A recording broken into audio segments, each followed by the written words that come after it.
Selamat pagi, berjumpa kembali dalam program Sabda Penyapa GKJ Sidareja. Hari ini, Senin 15 September tahun 2025. Kita akan bersama merenungkan firman Tuhan dari Lukas 16 ayat 19 sampai 31 yang demikian. Lukas pasal 16 ayat 19 sampai 31. Demikianlah firman Tuhan. Ada seorang kaya yang selalu berpakaian jubah ungu dan kain halus, dan setiap hari ia bersukaria dalam kemewahan. Dan ada seorang pengemis bernama Lazarus, badannya penuh dengan borok, berbaring dekat pintu rumah orang kaya itu, dan ingin menghilangkan laparnya dengan apa yang jatuh dari meja orang kaya itu. Malahan anjing-anjing datang dan menjilat boroknya. Kemudian matilah orang miskin itu, lalu dibawa oleh malaikat-malaikat ke pangkuan Abraham. Orang kaya itu juga mati, lalu dikubur. Dan sementara ia menderita sengsara di alam maut, ia memandang ke atas, dan dari jauh dilihatnya Abraham, dan Lazarus duduk di pangkuannya. Lalu ia berseru, katanya, "Bapa Abraham, kasihanilah aku. Suruhlah Lazarus, supaya ia mencelupkan ujung jarinya ke dalam air dan menyejukkan lidahku, sebab aku sangat kesakitan dalam nyala api ini." Tetapi Abraham berkata, "Anak, ingatlah bahwa engkau telah menerima segala yang baik sewaktu hidupmu, sedangkan Lazarus segala yang buruk. Sekarang ia mendapat hiburan dan engkau sangat menderita. Selain daripada itu di antara kami dan engkau terbentang jurang yang tak terseberangi, supaya mereka yang mau pergi dari sini kepadamu ataupun mereka yang mau datang dari situ kepada kami tidak dapat menyeberang." Kata orang itu, "Kalau demikian, aku minta kepadamu, Bapa, supaya engkau menyuruh dia ke rumah ayahku.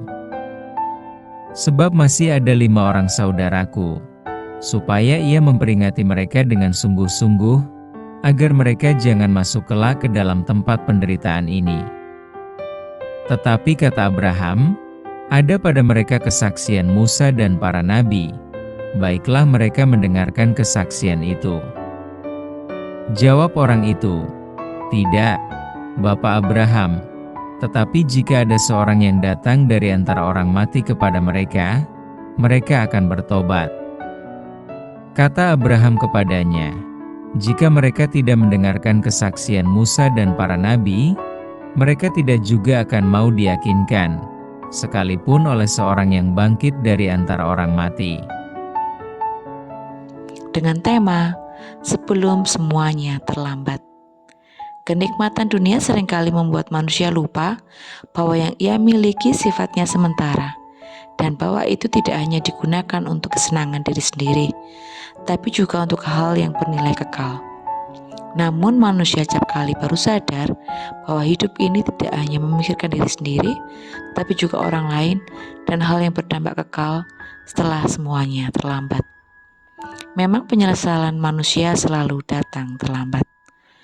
Melalui kisah orang kaya dan Lazarus yang miskin dalam Lukas 16 ayat 19-31, Tuhan Yesus mengajarkan sebuah kebenaran mengenai kehidupan kekal. Minimal ada 2 prinsip yang terlihat di sini. Pertama, cara hidup di dunia ini berdampak dalam kekekalan. Kita dapat melihat bagaimana Lazarus yang sangat miskin dalam hidupnya, ketika meninggal, ia menikmati kebahagiaan kekal yang digambarkan dengan duduk di pangkuan Abraham. Dari 20-22. Sebaliknya, orang kaya memiliki segalanya di dunia, tapi tidak peduli dengan orang lain. Ketika meninggal, ia menderita di neraka atau alam maut. Di ayat 19 dan 23. Kedua, pada saat kita mati, tidak ada kesempatan lagi untuk bertobat di ayat 24-26.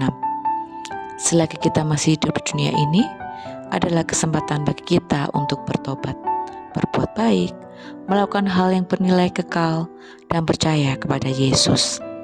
Namun, bila kita menyanyiakan kesempatan tersebut, maka kita tidak akan punya kesempatan lagi ketika kita mengakhiri hidup di dunia ini. Semuanya akan terlambat.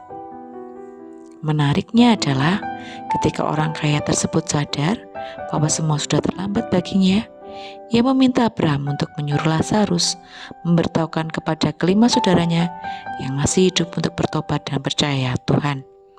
Namun Tuhan berkata bahwa jika mereka tidak percaya pada firman Tuhan, maka mereka juga tidak akan percaya pada seorang yang bangkit dari kematian. Di ayat 27-31. Hal ini mengingatkan kita pada kebangkitan Tuhan Yesus yang juga tidak membuat semua orang percaya. Oleh karena itu, sebelum semuanya terlambat, bertobatlah, percayalah pada Yesus, dan lakukan hal-hal yang bernilai kekal. Mari bersama kita berdoa. Selamat pagi Tuhan, terima kasih untuk teladan sikap hidup Lazarus yang Kau bagikan bagi kami di pagi hari ini. Mampukan kami Tuhan untuk boleh menjaga cara hidup kami di dunia ini dengan baik. Kami boleh hidup kudus dan boleh berbagi dengan sesama. Mampukan kami juga Tuhan untuk boleh melakukan pertobatan setiap saat, karena kami meyakini kami adalah manusia yang lemah. Daging kami lemah Tuhan, tapi kami yakin Kau akan menolong kami, membimbing kami untuk kami terus berada dalam jalan terang kasih-Mu. Di dalam nama Tuhan Yesus kami berdoa dan mengucap syukur. Haleluya. Amin. Selamat pagi, selamat beraktivitas. Tuhan Yesus memberkati.